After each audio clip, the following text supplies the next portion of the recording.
Welcome back YouTube. We are now obviously in the gym.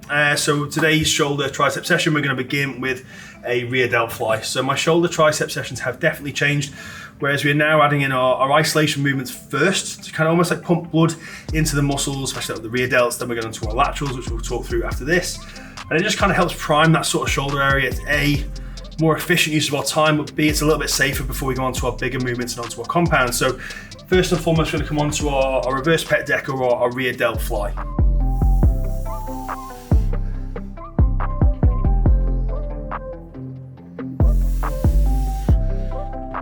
Before we get started, I want to kind of go over again. I feel like I go over this a lot, but I really want to emphasize the importance of our warm-up sets and how and why we do them. So the reason I want to kind of go through this, I was maybe start at like 20 kilos and do sort of 6 to 8 reps maybe. It's really important within those 6 to 8 reps that we focus on mentally and physically rehearsing the movements, mentally and physically rehearsing the movement patterns. So ensuring that we know and understand the feel that we're trying to achieve throughout the movement. But as you can see, the rep range in terms of the load isn't crazy high. I'd rather do like 6, and I'm able to concentrate for that length of time, but really focus on what I'm doing. And again, exaggerate the movement, exaggerate the holds, exaggerate the pauses. Really think about what you're using to move that weight from A to B. And then from there, say again, our max weight is 50. I then go like 20, we go 25, so 30. As we are now, our load is getting closer to the working weight, I start to pull the reps down. But also as our load gets closer to our working set, it's going to start to enjoy a little bit more fatigue. The last thing we want is to become fatigued before we start our working set, so the big set, so to speak. Because imagine again, if we do sort of 4 or 5 warm-up sets prior to our working set, we do 10, 10, 10, 10, 10. By the time you've got there, you've already done 50 reps. So that is 100% going to take away from our working set, which for me is the most important set. So then again, we do sort of 30 for 4 to 6 reps. We then do 40 for 4 reps. Again, really honing in mentally and physically rehearsing those movement patterns, feeling the muscles that we want to feel to work through the movements. So when it comes to our working set, all we need to consider is performing that to the best of our ability. All the rehearsals have been done, and it's now time for the big dance. So before we start, what I want to do is kind of just run through the exercise itself and kind of how I perform it, the cues I use to try and get the most out of the movement. So obviously we start with the rear delt fly or the reverse pec deck. So for me, although it being a movement that we are obviously looking to work the upper half, the rear head of the shoulder, it's quite a specific, delicate movement. The most important thing for me, one of the most important things, is our setup from the floor. So for there, we're looking to sort of stabilize the body as much as we can to therefore create as much accuracy on the movement. So it's important to set a nice solid base with our feet. This is super important. From there, we set a nice solid base with our bum steady on the platform. And then lastly, pressing our chest into the pad, stabilizing the whole body again, therefore allowing us to create power in an accurate manner through the rear head of the delt. So from here, what I try and do, once I'm locked in and I've done the initial stabilization, with me, what I try and do is, as we start to get tired naturally throughout the movement, it's very easy to try and fling our body backwards. But what I try and do with this is to counteract that, is as we get tired, try and drive our body forward through the pad again, creating more, stabilizing the movement more so, but also not allowing our posture to fall out of place. So we drive that body forward, it's going to keep everything intact, and then therefore it almost like sticks onto the rear delt as we drive it out and trying to touch the walls either side.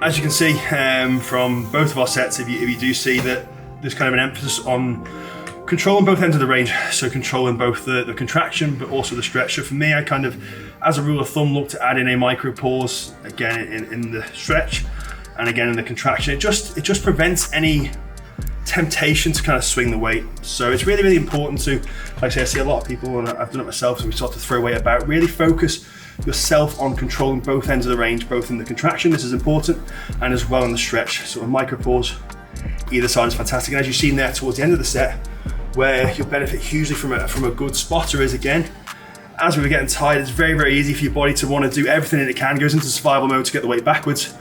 With a good spotter, you can just sit in position and just lock in, keep your body still, remain accurate, and allow them just to guide the movement rather than you trying to throw it back into position. So yeah, there's many benefits to working with a good spotter, and once you start to build a relationship with your training partner, they'll start to quickly understand as and when they need to jump in. And again, come on. Control.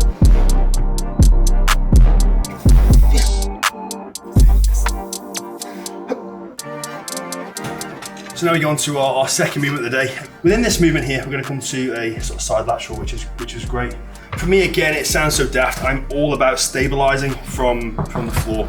So we're going to lock ourselves in nice and tight. It's therefore allowed to remove any trap work and allow it to stay really isolated on the lateral head of the delt. Some people now have come away from that and they're happy to add flexibility to the scapula. Personally, I like to lock things in place, keeping the scapula nice and tight, therefore again allowing the work to come purely from the lateral head, and for me it takes any sort of neck work out. Anyway, this movement here, we're trying to create a low long arc. Again, creating the longer the arc, you can imagine the more tension that's going to build at the delt at the top. So rather than thinking about getting those handles up, we're thinking about, again, touching the walls either side. Think about touching walls all the time. But again, with this movement, it's really for me as a cue to overemphasize that. I try and imagine pulling from my little finger. So you imagine the little fingers at the very bottom of the movement. Therefore, that's going to take to the widest part of the arc, and therefore the most tension at the top. So take that away and let me know how you get on.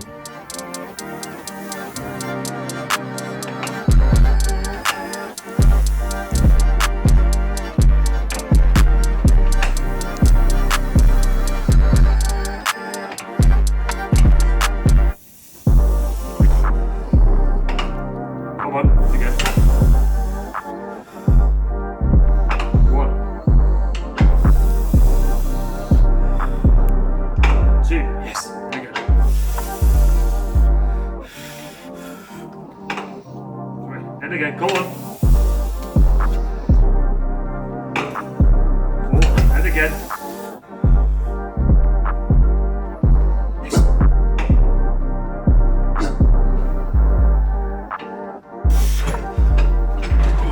So now we come to our first kind of main compound, our first pressing movement of the day. So we're going to start off with the Smith machine. It's something that I feel a little bit more comfortable with, allows me to kind of accurately and progressively add some load. So yeah, we're going to start here. So for me with this one, it's very important. Again, I sound like a broken record, to stabilize from the floor. As we start to get stronger with this movement, it's really important to create that stability. And I found that's what's helped me remain consistent in terms of my progression.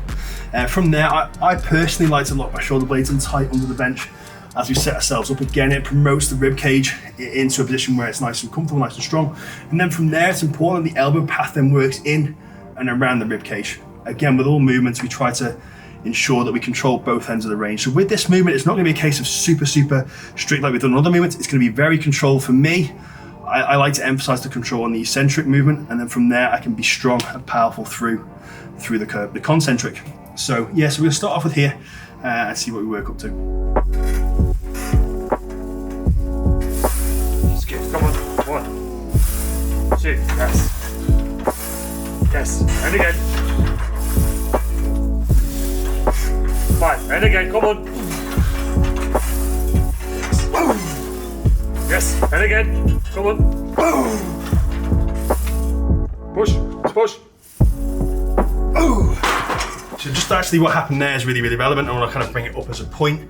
As you'll have seen on my last rep there, Akos kind of gave me a little touch, which was perfect. But this is where I think confusion comes into play when people start to log and track their lifts. We talked about progressive overload last session, but with this one again, we have to track the progression to therefore see progressive overload. So in terms of tracking our data, it's really important to be very accurate. If we provide inaccurate data to ourselves, then it's totally pointless, it's totally void. So as you can see, like you said, we got to, I think it was 7 + 1. So therefore in my logbook, I'm going to track that down as 7 + 1, not 8 reps. Because then I come back to it next week, because progressive overload becomes so minute in terms of progression. If I go back next week and I naturally, organically for me, I get my 8, that's actually a progression because it's no longer the 7 + 1, it's around an 8. So when it comes to the sort of minute details of tracking our data, it's really important to be honest with yourself. Therefore, you're not going to make honest and true progression. So I just want to jump on and explain before we move on to the next exercise. You'll see there that some of those reps were slightly quicker than what I would normally suggest or kind of advocate. But as you see, as a rule of thumb, again, sort of the tempo of 3, 1, 2, 1, and explaining that mean a 3-second eccentric phase, so the lowering phase, 1 second pause, so always that micro pause to avoid momentum, 2-second concentric phase, 1 second micro pause again at the top. again, sort of controlling both ends of the range. For me, it's important to remember that I've trained now for years and years and years. I'm not starting out my journey. Internally, that movement felt great to me. I felt like I could internally control both ends of the range. I felt it within my muscles. And look, that's not always the case. So for me, definitely push movements, I feel that engagement a lot more than, for example, my pull movements. So it's very movement and session specific. So now we come on to our next movement, which is our secondary press, which we're going to do a dumbbell press. Within this movement here, we're actually only going to do one working set. The reason we do that is we're now currently running a kind of slight devolume stage where I'm trying to obviously lose a little bit of weight. So therefore, to manage and protect my recovery, we're just going to work one working set here, which for those of you guys who are watching, this can be done. As long as your intensity is high enough through in that one working set, it's fine. But like I say, we're able to push and progress the movement, remain strong within the movement, as we're not overdoing the amount of volume, so therefore we can recover. That's good, come on. And again. Good, and again, come on. 6, 7, 8, and again, come on. One more. Finish it. Right, so we're going to talk through, this is our last shoulder exercise as we go through. We're going to go into another lateral variation. Obviously we started off second movement with our lateral raise machine.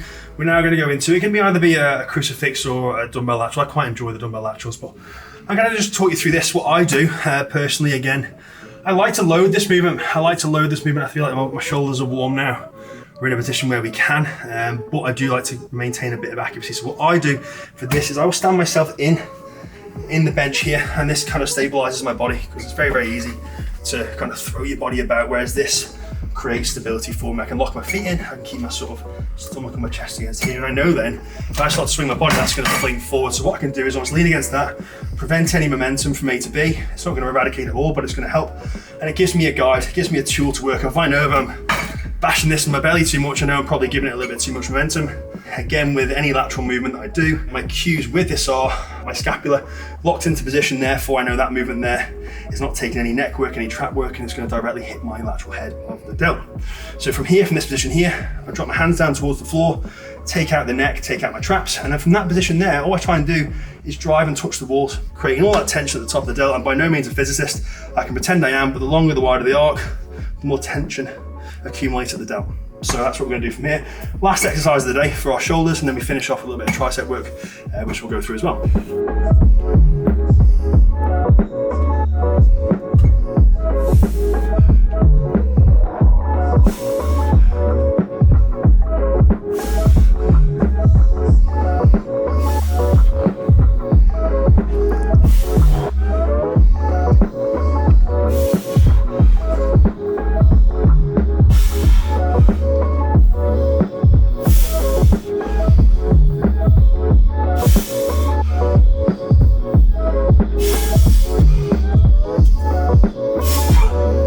So as you'll have seen there from set one, there's a couple of bits I forgot to add.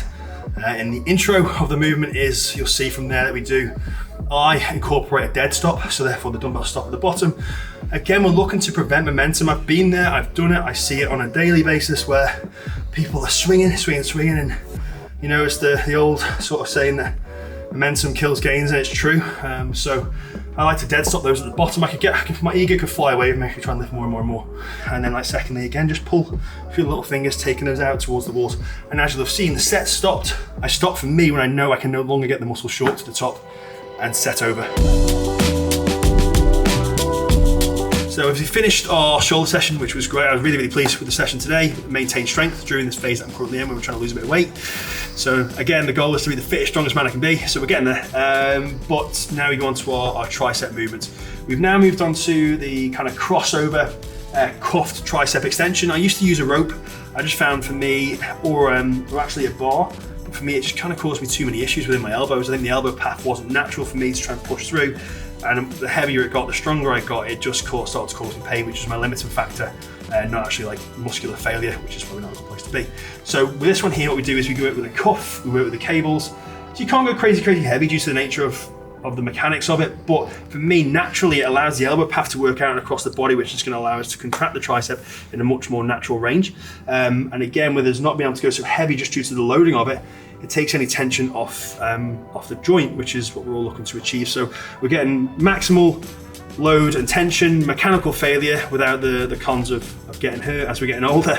It's a real good movement. I'll do less talking and show you through, but I really, really enjoy this, and it's massively helped bring on my triceps and reduce any elbow pain. So win-win.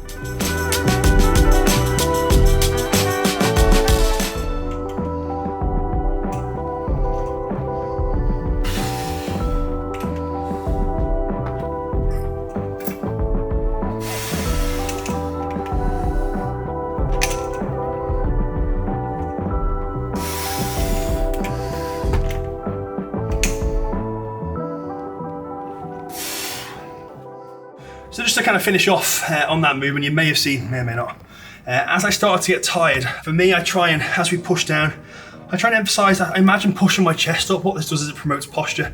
Because again, it's very, very easy as you're pushing down to then push over, hunch over and use everything but the triceps. So for me in this type of movement, although we are pushing weight down, I imagine or envision myself pushing up, therefore it maintains posture and it keeps the full tension in the lockout in the tricep.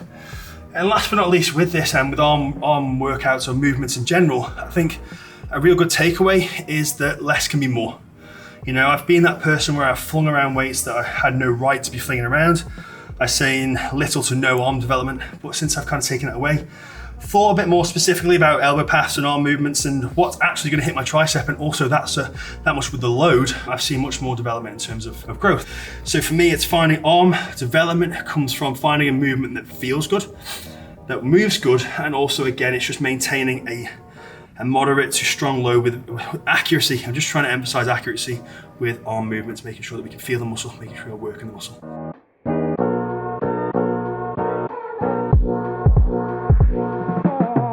Right guys, it's a wrap. So session done, shoulders, triceps hit. As you've seen, we kind of push through, I've described the exercises that I've kind of used and the order that we've done them in. Just touched a little bit on the kind of volume I'm trying to hit. So right now, like I've mentioned, that we're running a slightly different phase where we're looking to kind of drop a bit of body weight, get a little bit fitter, but maintain our strength. This is really important. So, and that's all done by the sort of manipulation and moderation of volume and fatigue. Guys, I've also actually then just released a podcast off the back of that where we discuss a little bit more into detail as to why we are now taking this route. So if you haven't already, click on and watch the Journey podcast where we just discuss a little bit into a bit more detail as to why we are taking this route, which is great. Lastly on that note, making sure that we like and subscribe. The more, ring the bell, the more you guys can do so, the more content I can bring. So the more interaction we get from you guys. And comment below on what you liked and what you didn't like. If you want to see more of certain things, please do. Guys, again, I've had fun as always. I hope you have enjoyed. Thank you very much, and I'll see you all next time.